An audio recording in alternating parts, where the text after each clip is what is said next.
जी अस्सलाम वालेकुम दोस्तों, वेलकम बैक करते हैं YouTube channel Ali pigeon club. दोस्तों की हाल चाल है? ठीक ठाक हो? फिट हो तो बित्ता सीधा ठीक ने सारा बड़ा वधिया, सारे बड़ा ठीक होंगे, वधिया होंगे, फिट होंगे। तो दोस्तों मैं भी ठीक ठाक हाँ, फिट हाँ। तो दोस्तों आज हमारे पास बाबा जी आए हुए हैं फिर।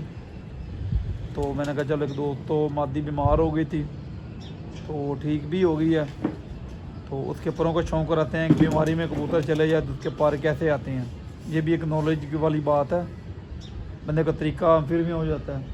तो जो भी चैनल पे नया, चैनल को लाइक कर लें, शेयर कर लें, सब्सक्राइब कर दें, ताकि हर आने वाले वीडियो को नोटिफिकेशन दोस्तों आपको पहुंच जाए। बटन को भी दबा दें दोस्तों, ताकि नोटिफिकेशन आपको पहुंच जाए तो आप पूरा वीडियो देखें दोस्तों।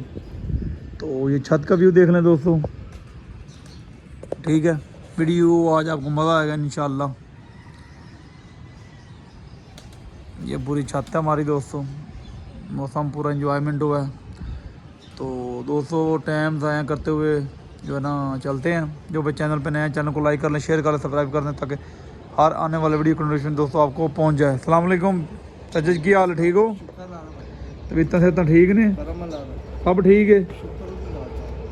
और परिंदे शरिंदे दोस्तों आज मादी का शौक कराने थानू पटाई दी सी, तुंदे पर खराब हो गए, वायरस में चली गई, पर खराब आए ने। तुम विखाने हैं कि जो पटाई करने तो कबूतर वैसे किंज पर किंज कटता।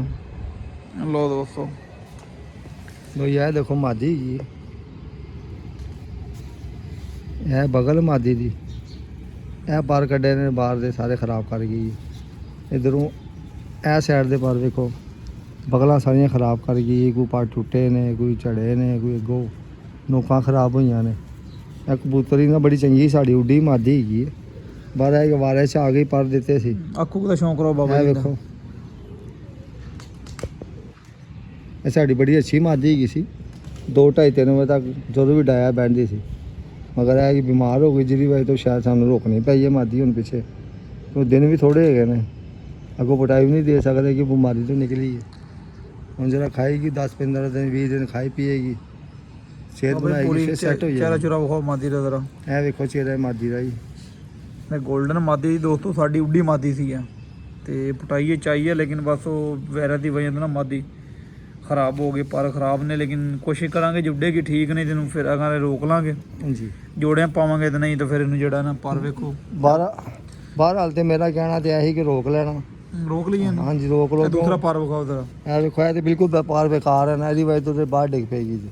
मैं पर विखाओ जरा दोस्तों, चेक करो जरा। ਕਿਉਂ ਹਜ਼ਾਰਾਂ ਜਾਨਵਰ ਜ਼ਾਇਆ ਕਰਕੇ ਨਾ ਤੇ ਕਿ ਜਾਨਵਰ ਬਣਦਾ ਐਸਾ। हाँ तो पक्की लगी अपनी। ਹਾਂਜੀ ਤੇ ਨੈਕਸਟ ਤੁਹਾਨੂੰ ਕੰਮ ਦੇ ਦੇਗੀ हाँ इंशाल्लाह ਅੱਗੋਂ ਵੀ ਤਾਂ ਉੱਡਣਾ ਹੈ ਕਿ ਨਹੀਂ ਉੱਡਣਾ। इंशाल्लाह ਜੇੜ ਵੇਖਣਾ ਕਿ ਨਹੀਂ ਵੇਖਣਾ। देखना ਇਹ सारा ਜੇ- कुछ देखना बाबा ਇਹ जी। ਹੋ ਸਕਦਾ ਅੱਲਾ ਨੇ ਤਾਂ ਇਹਨੂੰ ਖਰਾਬ ਕਰਤਾ ਕਿ ਜੇ ਜੇੜ ਜੀ ਤੁਹਾਨੂੰ ਕੰਮ ਦੇਗੀ। अगले साल ही कम आएगी, हूँ आई 10 ਵਿੱਚ ਕੰਮ ਹਾਂਜੀ। आएगी साढ़े। ਤੇ ਮਾਦੀ ਬਹੁਤ ਅੱਛੀ ਹੈਗੀ ਹੈ। तो दोस्तों बात कर रहे थे परों की। इधर हो नबील भाई, मैं दिखाता हूँ थोड़े से। बाबा जगते हैं हमारे, ये देखें ये पर आए हैं ना नबील भाई इसके, ये देखें ये पर इसके नबील भाई ख़राब हो गए हैं। कहने का मकसद है आपके पास इतना, सामने लाओ नबील भाई।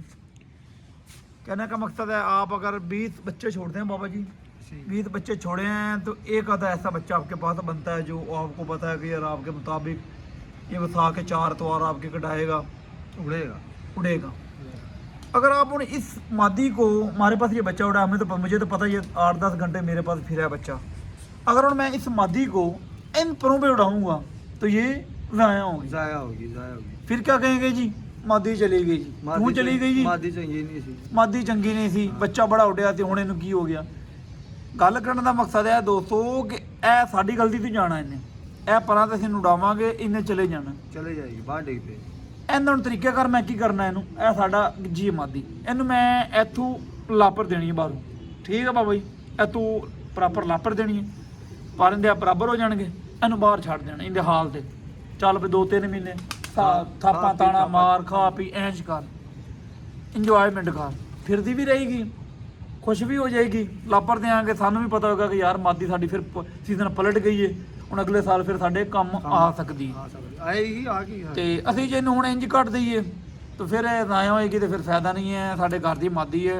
ਨਬੀਲ ਭਾਈ ਦੀ ਅੱਖ ਵਿਖਾਓ ਜ਼ਰਾ, ਆਓ ਤੇ ਦੋਸਤ ਅੱਖ ਵੇਖਣਗੇ ਤੇ ਸਮਝਣਗੇ ਕੈਸੀ ਮਾਦੀ ਹੈ।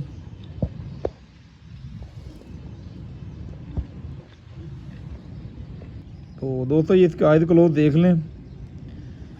तो बात करने का मकसद ये है दोस्तों कि ऐसे परिंदे ज़ाया नहीं करने चाहिए। आदमी को जो मेहनत करता है उसको पता होता है, जो बाबा जी मेहनत करता है ना उसको पता होता है परिंदे कैसे बनते हैं, कैसे बनाए जाते हैं। हम तो पल्ला लगाना है, चले गए, चलो भी चले गए।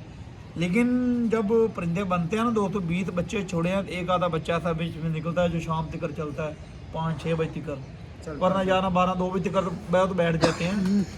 तो बात करने का मकसद ये है दोस्तों कि ये आपको एक टिप्पी दी है जो हमारे साथ हुआ है, वायरस पड़ा है हमारे साथ हुआ, पारे से आए हैं। और भी कबूतरों को पारे उनके भी ख़राब हुए हैं, कई तो मर गए हैं, कम ही बचे हैं। जो जिनके पारे ख़राब हैं उनको हमने उड़ाना नहीं है। तो दोस्तों आपको एक और बात भी बताते हैं नॉलेज की, जितना नॉलेज हमें है। दोस्तों आप बाहर से कबूतर ख़रीदते हैं ना, जब बाहर से कबूतर लेने आप बाबा जी जाते हैं और फिर हम आप चले गए तो और बता चले गए लारी अड्डे, आपने बाबा जी कबूतर को पारशर देखने हैं। वैसे तो हड्डी जोड़ देखते हैं, ठीक है जी, आंख ठीक है जी, पसंद आ गया। जब आपने पैर देखने बच्चे के या कबूतर के ऐसे देखने हैं, उसके पार आपको बताएंगे कि वो पार ठीक है या ख़राब है। जो वो पार ऐसे ख़राब होंगे वो कबूतर ऑटोमेटिक वायरस में होगा, वो कबूतर घर नहीं लाना। वो आप घर लेके आएंगे, जो पहले आपके पास 1, 2, 4, 5, 10 पड़े होंगे उनका भी सिर ले जाएंगे। हमारा वो दोस्त नहीं है वो गुज्जर बाग वाले छत वाले, एक 2 दफ़ा उनकी वीडियो भी बनाई है। उन्होंने एक दोस्त से बांधी ली 500 की पट्टी, कल हम गए थे बता रहे थे हमें। तो मैं वैसे शुगली बात कर रहा हूँ, उन्होंने एक मादी ली, उनके कबूतर माशाल्लाह उन्होंने पार पुटाई की, बहुत अच्छे लैस हुए, इन्ने पार उनके चप्पे आ गए। उन्होंने मादी ली बहुत अच्छी लेके उन्होंने छोड़ दी, उनके जोड़े डालेंगे। वो लेते गए तो काम लग गया उनको। अब कल हम गए, उनके पास काम था छोटा सा, कबूतरों का काम नहीं था और काम था, घरेलू को काम था हमारा।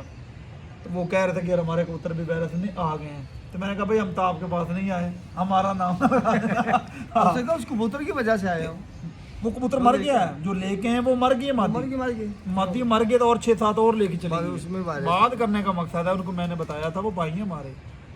मैं कोई वैसे मैं उनको कहा था कि जब आप पुटाई करते हैं ना, मेरा तो वायरस आया, मुझे पता चल लगे, बाहर का कबूतर डाले ही ना, नहीं डालना चाहिए। जब बाहर का कबूतर आप डालेंगे ना तो काम लगना तो कंडू कंबा हो जाना, चिमकंड हो जाना सारा नाम। तो दोस्तों ये बातें होती हैं, हर आदमी हर बात नहीं बताता बाबा जी, बताता ऐसे ही है। तो माशाल्लाह 2 प्लेटें लगाई हैं, तो इंशाल्लाह इस मादी को बाबा जी रोकेंगे, तो रोक के इंशाल्लाह इसको आगे चेक करेंगे ब्रीड में या इसको क्या करेंगे, वो बाद का मसला है। तो दोस्तों वीडियो को लाइक शेयर जरूर कर दिया करें, सब्सक्राइब कर दिया तक करें ताकि हर आने वाले वीडियो को नोटिफिकेशन दोस्तों आपको पहुंच जाए। बेल के बटन को भी दबा दें दोस्तों। तो नेक्स्ट वीडियो मिलेंगे इंशाल्लाह, जब इजाज़त जाते हैं। ओके अल्लाह हाफ़िज़। मेरे